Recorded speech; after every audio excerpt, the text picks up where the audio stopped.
I don't know, man. I woke up and I was shot. I was in the hospital. Okay, you don't want to talk about that. So many people loved him, bro. Like, loved his music, bro. He's talented, bro. Like, so many people loved him.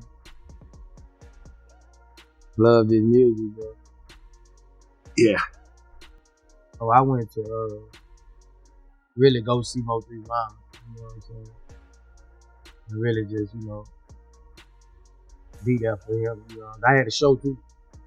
Yeah, when you get shot, it's a blessing. God can take it. You feel alive. Yeah. You're happy that you're alive. Yeah, every time I get shot at, I'm happy I'm alive. Okay. Yella Beezy's recent arrest following Mo3's death has stirred up a lot of talk. But what if this isn't the first time he's been involved in something like this? Word on the street is that Yella Beezy once attempted a drive-by on Boosie, but it failed. And in true Boosie fashion, he didn't go running to the police. Instead, he kept it quiet. Now that Yella's behind bars, Boosie is finally speaking out about what really happened that night. As for Mo3 and Yella Beezy, their beef runs deep and dates back years. Things took a serious turn in July 2019 at the Unruly Citizens Festival. Mo3 showed up thinking he was set to perform, only to be stopped at the door by security. Meanwhile, Yella Beezy got in without a problem.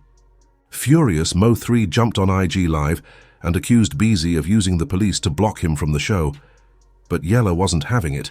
He clapped back, claiming Mo3 was never even booked to perform. Then Trap Boy Freddy got involved, clowning Mo3 and accusing him of faking an arrest just to chase clout. I ain't got no beef. I'm a man first. You know what I'm saying? You're like you a man. You a man? Definitely. You and another man can have differences. You know what I'm saying? From that point on, things escalated quickly.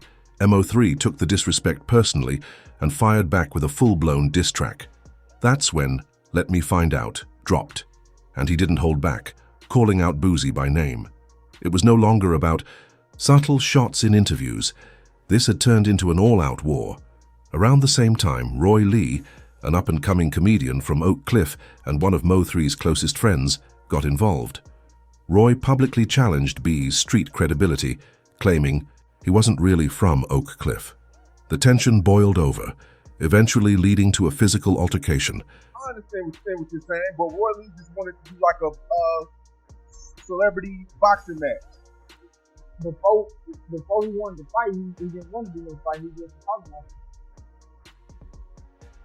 Like before he wanted to fight, he was, I guess he was what, maybe an example or made it a motto. Not long after the altercation, Roy Lee was shot and the streets were talking. Mo3 wasn't about to let that slide.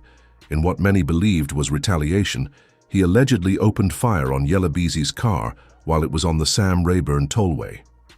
Beezy ended up in the hospital but survived the attack.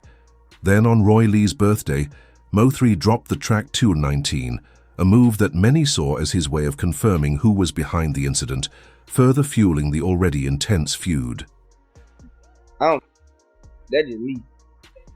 To each his own, him, but how he live his life. For me, I don't listen like that. I ain't. Now, you not gonna come and try to say, I'm gonna shot you and think you can walk away. Fast forward to November 2020, Mo3 was driving on Interstate 35 in Dallas when a masked gunman chased him down and took his life in broad daylight. It didn't take long for fingers to start pointing at Yella Beezy, and even authorities suspected that Beezy might have orchestrated the hit. But this is where Boosie comes into the picture. Boosie and Mo3 were close. They even dropped a full album together.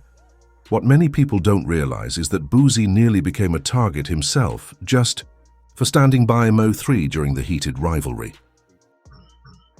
Everything we did, I was in the mix with it. Okay. You know what I'm saying? If it was this, they let me get a percentage out. Boosie was in Dallas for Mo3's funeral when things took a dangerous turn. While at Big T Bazaar, someone pulled up and opened fire. Boosie was hit in the leg but managed to survive. Now Boosie is finally speaking out. Recently, he let it slip that Yella Beezy wasn't finished after Mo3's death. According to Boosie, there was a price on his head too. Allegedly, they wanted him gone simply because of his close ties to Mo3. Someone had even tried to collect on the hit, but Boosie, known for not involving the police, stayed silent until now. Okay. They ain't got no police report or nothing. Really? So, ain't no police report. Okay, so we don't have to talk about it. Yeah. Nah. And let's not forget, Beezy was still out for revenge. After Mo3 was killed, Beezy was laser-focused, determined to make sure that anyone who stood with Mo3 would pay the price. When Beezy himself got shot, many saw it as more than just retaliation. It was a warning shot in a larger street war. Now Yella Beezy is sitting in Dallas County Jail, facing a capital murder charge. Initially, his bond was set at $2 million, but it was later reduced, and he managed to walk free after posting $750,000.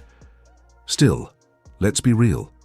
Beezy's name has popped up in way too many cases lately, and it's looking more and more like he might be heading away for a long time. Conway now returns to jail with a $750,000 bond instead, so it went from $2 million to $750,000. Conway. From the Roy Lee situation to the Mo3 case, and even allegations of another hit, Beezy's record is looking wild right now. Most recently, back in January, another tragic incident unfolded at Slappy's Express Car Wash in Forest Hill, Texas. Lil Ronnie was gunned down in the attack, and in a heartbreaking twist, his 5-year-old daughter, completely uninvolved, was also caught in the crossfire. The violence just keeps stacking up, and it's painting a dark picture around Beezy's name. Expected to be a man and his 5-year-old daughter in Forest Hill. Police just released their photos and tell us Adonis Robinson and Jacoby Russell are considered armed and dangerous. The streets were already buzzing, but things got even wilder when Yella Beezy's name got dragged into yet another case. And you know how fast the internet moves. Fans immediately started digging, and what they found had people raising eyebrows. A photo surfaced, showing Beezy standing next to one of the suspects involved in the recent shooting, and that was all social media needed to run with the theory that he had something to do with it. Considering Beezy had already been arrested for allegedly setting up Mo3, people were quick to assume the worst. But Beezy wasn't having it. He took to his Instagram stories to shut the rumors down, saying, "Don't attach my name to no such incidents, period. I take 1 million pictures every day with people I don't know. That's part of my job." Still, that didn't stop the speculation. People kept questioning his connection, and this wasn't even the first time Beezy found himself caught up in serious allegations. Back in 2021, he was arrested in Collin County, Texas, facing 3 major charges: sexual assault, abandoning or endangering a child, and unlawful carrying of a weapon. To be fair, all those charges were eventually dropped, but once your name gets tied to something that serious, people don't forget. And here's the wildest part. Some say Boosie might have been able to stop all of this. Real talk, if Boosie had stepped in and tried to squash the beef early on, things might have played out differently. But at the end of the day, this was bigger than rap. Right now, Beezy is still fighting for his freedom, maintaining that he had nothing to do with Mo3's death. But let's be real. Too many people don't believe him. And with Boosie now confirming there was a failed hit on his life too, it's clear this story is far from over. What do y'all think? Did Beezy really orchestrate all of this, or is he just a victim of his own reputation? And could he have had something to do with the attempted hit on Boosie? Let me know in the comments down below, and don't miss the next video because it's just as crazy.